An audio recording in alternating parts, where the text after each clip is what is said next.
Ya tenemos el contacto telefónico como todas las mañanas con el doctor Artidoro Cáceres. ¿Cómo le va, doctor Artidoro Cáceres? Bienvenido a Superdeporte, buenos días. Buenos días, muchas gracias. Estoy a sus órdenes.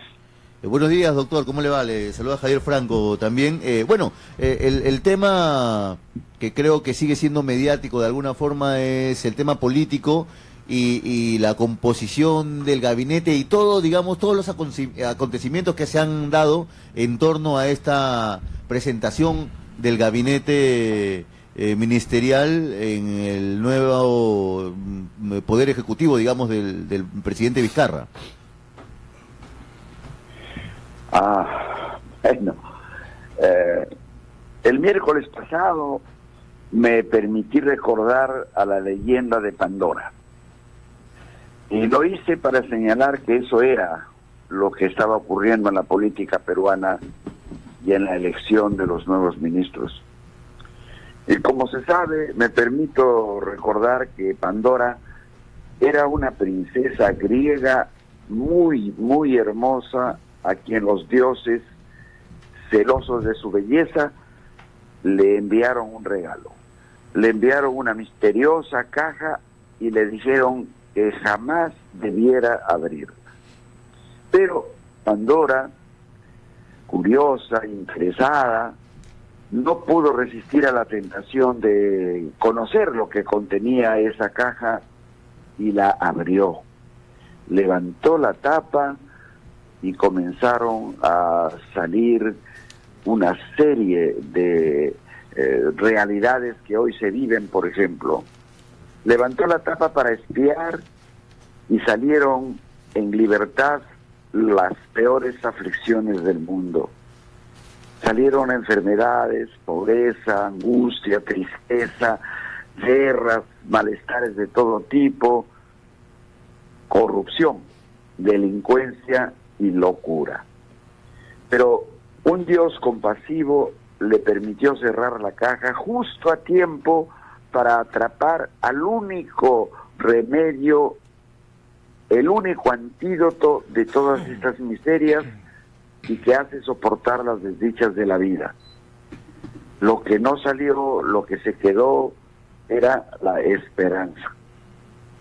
Esa esperanza es la que nos queda a los peruanos, o que debiera quedarse después de tantas miserias, de tan miserables experiencias que hemos vivido y estamos viviendo todavía, por culpa, me permito decirlo, sin ánimo de comprometer a nadie de los que están aquí en la mesa, por culpa de tanto político sinvergüenza, mafioso, delincuente, que asaltó al poder usando como instrumento a la ignorancia de la mayoría de los electores y usando a la democracia, a la que se la han sumitado, dejado, atropellado y hasta prostituido para asaltar al poder.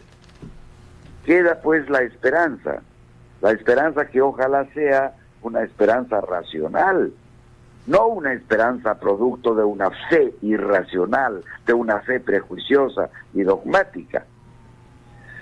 Me pareció, Javier, que usted me decía qué opinaba sobre la juramentación de los nuevos ministros. Bueno, quisiera decir una opinión personal, muy, muy personal. Me ha parecido en la mayoría de la juramentación de los nuevos ministros que se ha utilizado un protocolo ridículo, tonto y hasta torpe. Ustedes observarían que había un crucifijo que se ponía y se quitaba de la mesa de juramentación al gusto no sé de quién, y que las palabras que se han usado son de un protocolo ridículo y obsoleto. Hacía jurar a los ministros por Dios y los santos evangelios, imagínense ustedes, en lugar de hacerlos jurar por el honor, por el Perú, por la familia, por la Constitución y en especial por la patria. Y bien, en este caso bien podría haberse hecho jurar a los ministros por la Virgen María, por María Magdalena, por San Martín de Porres, o a lo mejor por Alá, por Buda o Jehová, y mucho mejor si se hiciera jurar a los ministros por Alibaba, que por lo menos solo tenía 40 ladrones y nada más. Esa juramentación en esos términos y en esa forma, permitiendo que el primero en la fila de los felicitantes sea el cardenal Cipriani, en lugar de haber sido la señora Mercedes Arauz como primer ministro, o el presidente del Congreso, y mejor aún, la esposa, los padres, los hijos del presidente de la República actual, si estuvieran allí. También dice de esa dependencia irracional que tenemos a una religión que desde hace siglos está manipulando la mente de los peruanos, transformando a los peruanos en individuos y quitándoles su realidad de personas. Pero, en fin, se ha dicho, y creo que con razón, que todo pueblo tiene el gobierno que se merece. Y hay gobiernos a los que les interesa tener pueblos descerebrados, alienados, enajenados, ignorantes, sumisos, que caminan como autómatas y que viven vegetando, y a quienes ya no les interesa la verdad, ni saben lo que, por ejemplo, dijo un pensador, que la verdad es el alma de la historia, y que la mentira, como lo dijo también otro gran escritor, un inglés, Lord Byron, la mentira es una verdad con máscara, que la utilizan pues los políticos. Pero estaremos atentos a las acciones de los nuevos ministros y estaremos atentos a la conducta y comportamiento de los congresistas que cada día dan demostraciones de torpeza, de colegismo, compañerismo, camaraderismo, de secta o de complicidad, como esa última, por ejemplo, iniquidad de salvar a una congresista mentirosa en su hoja de vida escolar y coimera por haber pagado a un director de colegio para que le dé certificados. En fin, ustedes me preguntan, y como dije la vez pasada, yo solo digo y nada más, y estoy a sus órdenes si hay alguna pregunta o algo que pueda agregar. Doctor Palau. Buenos días, doctor. Qué gusto saludar tanto tiempo. No, yo siempre acá escuchándolo, son muy didácticas siempre sus intervenciones. Antes usted hizo una locución que podía causar cierta gracia, pero que es muy profunda. Alibaba solo tuvo 40 ladrones, de repente no tuvo espacio para meter más. Pero en el gabinete ministerial hay espacio para más de 20, no quiere decir que todos sean ladrones, y en el hemiciclo entran más de 100. Entonces, sí. Pucha, que como que estamos medio fritos, ¿no? Bueno, fritos quiere decir cocinados. Cocinados, ¿no? Lógico, sí. Pero hay gente a la que le gusta la fritura, y le gusta mucho, de tal manera que hay que tener cuidado con eso. Si damos fritos nos van a seguir comiendo con mucho sabor. No hagamos tanto sarcasmo, pero es bueno alegrarse, reírse y comentar con ánimo de ecuanimidad y, como digo, de esperanza. La risa sigue siendo el método terapéutico mejor, como el sueño, por ejemplo. Claro. Pero, en fin. Pero, doctor, usted mencionó el caso justamente de esta congresista Yesenia Ponce, que la liberan, el presidente de la comisión vota primero como integrante, empatan, él mismo dirime, pero sin embargo, y no es que sea santo de mi devoción, Jorge del Castillo y Marisa Glave, a ellos les salen investigación por haber ido, como cualquier ciudadano, a ver lo que pasaba en su distrito, uno. Cierto. Y dos, en la otra tema que se estaba tocando, que era abrirle también investigación a los congresistas de Kenji Fujimori, Bocángel, bienvenido, no sé cómo, Ramírez. También estaba involucrado, es obvio que tiene que ser investigado, el señor Mamani. Pero la misma congresista, creo que se apellida Takayama, que propuso esto, cuando ya se había votado, después lo quiere sacar al señor Mamani. Es cierto. O sea, eso la verdad no se entiende, ¿no? Es una demostración de inmadurez. Eso se lo puede admitir en un niño menor de 12 años, que todavía no ha desarrollado sus estructuras cerebrales para tener decisiones inteligentes, racionales. Esta duda Imagínese usted, ella misma vota en favor de la investigación de Mamani, que se la merece, y no solo por lo que ha hecho grabando a los congresistas, sino por su propia vida, hoja de vida, que como usted sabe, hasta tiene la denuncia de la madre de su hija, sí, a la cual ha abandonado. Entonces, este señor merece una investigación por su hoja de vida escolar, por su hoja de vida empresarial, y sobre todo por su vida de vida ética y moral. ¿Cómo es posible que un congresista, a veces, después de haber firmado a su hija, la abandone? Entonces, lo que la señora Takayama ha hecho es otra demostración de lo que benévolamente llamaremos... Sí, me parece que está... Bueno, entonces, le digo que el Congreso va de tumbo en tumbo, y de irregularidad tras irregularidad, de inmadurez más inmadurez. Por eso es que han tenido alguna razón los que afirmaron que se vayan todos. Pero lo mismo ocurre con los congresistas que ayer nomás criticaban a Vizcarra como inútil, como inservible y etcétera, y ahora le dan su voto absoluto de apoyo. Entonces, ¿entiende usted eso? ¿En qué nivel estamos en cuanto a de madurez y respeto a la verdad? Increíble. Doctor Altidoro, ¿cómo están? Buenos días. Mire, tenemos la intervención de nuestro compañero, amigo de Radio Continental de Arequipa, Marcio Soto, que también quiere intervenir haciéndole alguna pregunta. Así que... ¿Cómo no? Bien, adelante, Marcio, que el doctor Altidoro Cáceres te está escuchando. Te agradezco mucho, Raúl. Muy buenos días a la mesa de conducción. Y lo propio también, un cordial saludo a ti, distinguido visitante, y además miembro del panel de comentaristas de Superdeporte, que dentro de la pluralidad con que se desarrolla el programa permite a la opinión pública, no solamente de Lima sino nacional, también tener la posibilidad de poder hacer algunas interrogantes. Habida cuenta que sigo todos los días el programa y las intervenciones del doctor Altidoro, me permito preguntarle con todo el debido respeto, doctor, ¿es usted agnóstico o es usted ateo? ¿Y por qué se refiere usted tan despectivamente de la religión católica? Fuera usted tan amable con el debido respeto. Me voy a permitir recomendarle, para que mi respuesta sea más efectiva, recomendarle un libro que escribí el año pasado. El libro se titula Neuropsicología de la religiosidad y de la espiritualidad.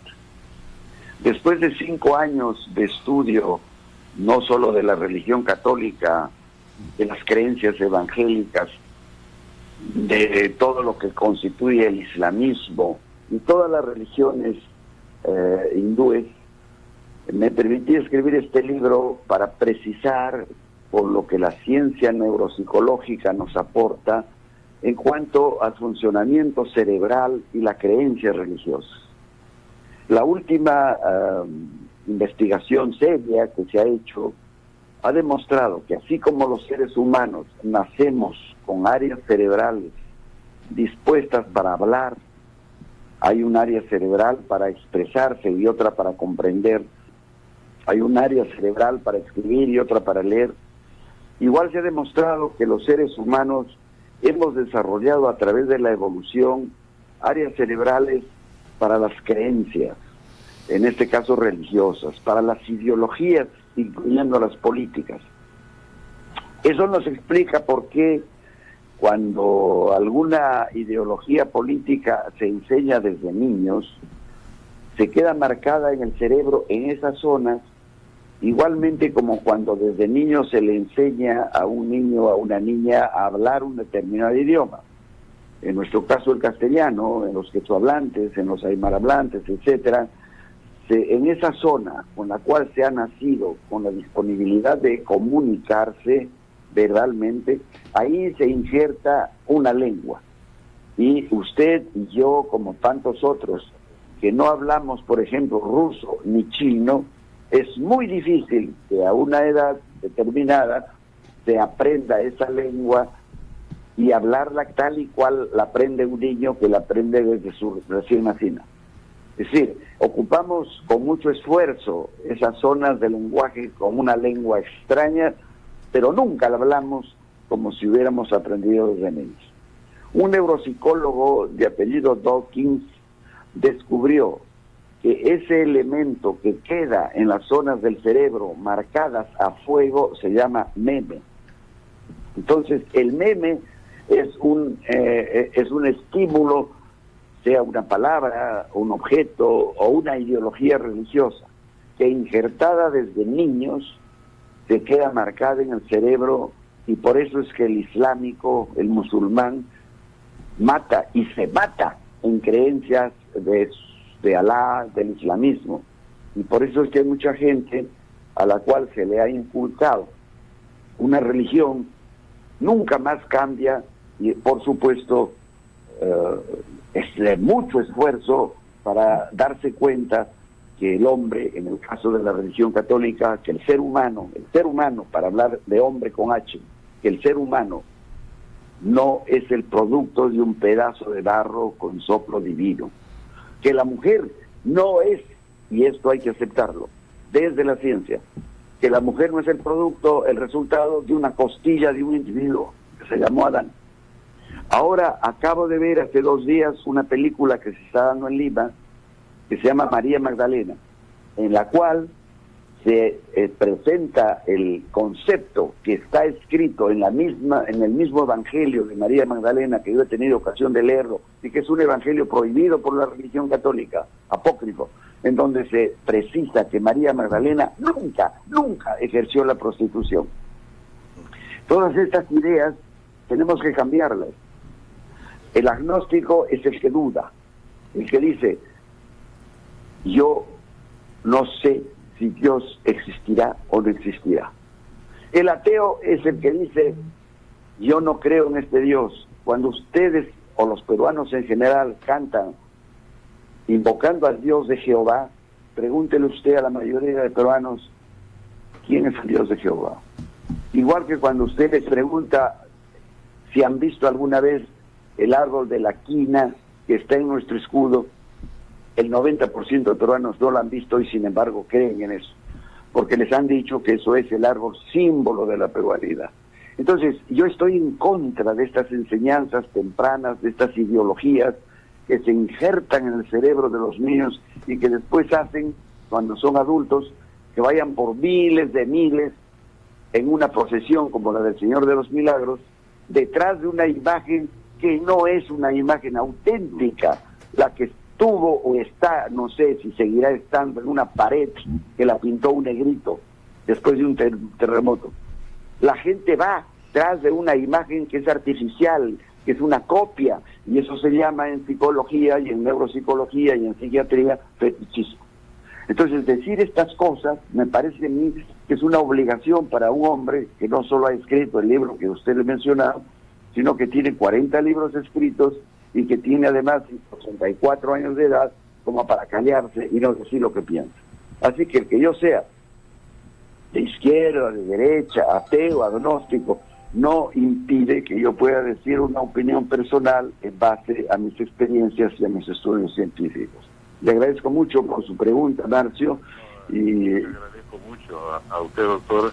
Claro, mi pregunta era muy puntual, porque yo también he conversado mucho con un neuropsicólogo que tiene grado de doctor de la Universidad Complutense de Madrid. Y ¿Me dice quién es, por favor? ¿Me dice quién es? ¿Perdón? ¿Me dice quién es ese neuropsicólogo? No, yo se lo puedo decir internamente, no se lo puedo decir públicamente. No, porque mire, yo soy miembro de la Sociedad Mundial de Neuropsicología y creo conocer.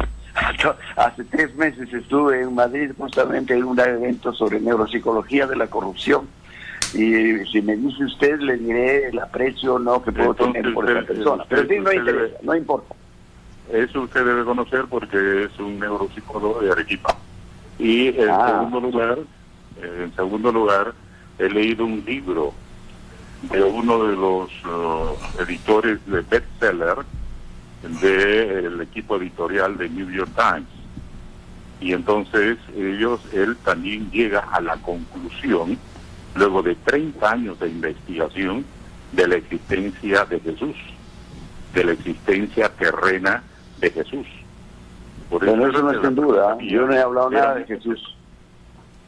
Por esa Yo no circunstancia, he mencionado a Jesús. Yo sé que hay gente que duda de su existencia, pero eso no es mi tema por el momento. Muy bien, entonces queda entonces de acuerdo a su expresión que usted es ateo. Muchas gracias. Muy Soy bien. ateo, a Dios gracias.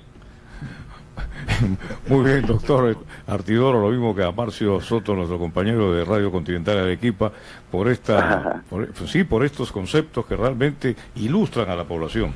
Y eso es didáctico, doctor Artidoro, y así que, bueno, lo esperamos la próxima semana, el próximo miércoles, para seguir tocando temas muy puntuales. Muchas gracias. Esperamos estar ahí. Esperamos que Dios lo permita. A usted también, doctor, ¿eh? Muchas gracias. Hasta luego. Buenos días. Hasta luego.